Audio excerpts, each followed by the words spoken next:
అందరూ బాగుండాలి, అందులో ఆరోగ్యంగా ఉండాలనే సూక్తిని పాటిస్తూ కలవకుర్తి నియోజకవర్గ నిరుపేదల కోసం గ్రామాన ఉప్పల చారిటబుల్ ట్రస్ట్ ఆధ్వర్యంలో ఏర్పాటు చేస్తున్న ఉచిత వైద్య శిబిరాలకు ప్రజల నుండి మంచి స్పందన లభిస్తుందని డీసీసీబీ డైరెక్టర్ గంపా వెంకటేష్ గుప్తా అన్నారు.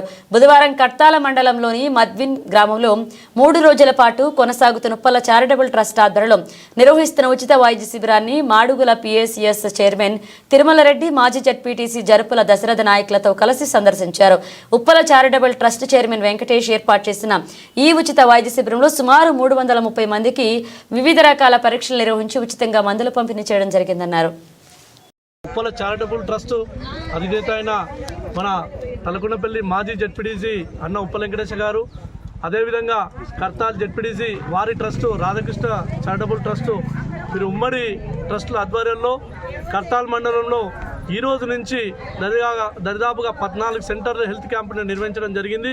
మరి బీదవారికి, మరి అనారోగ్యంగా బాధపడుతున్న వారికి ప్రతి ఒక్కరికి ఎన్ని లక్షలైనా సరే వారు చేదోడుగా ఉండి హాస్పిటల్లో కూడా అడ్మిట్ చేయించి వారికి ఆపరేషన్ కూడా చేయిస్తామని చెప్పేసి ముందుకు రావడం జరిగింది.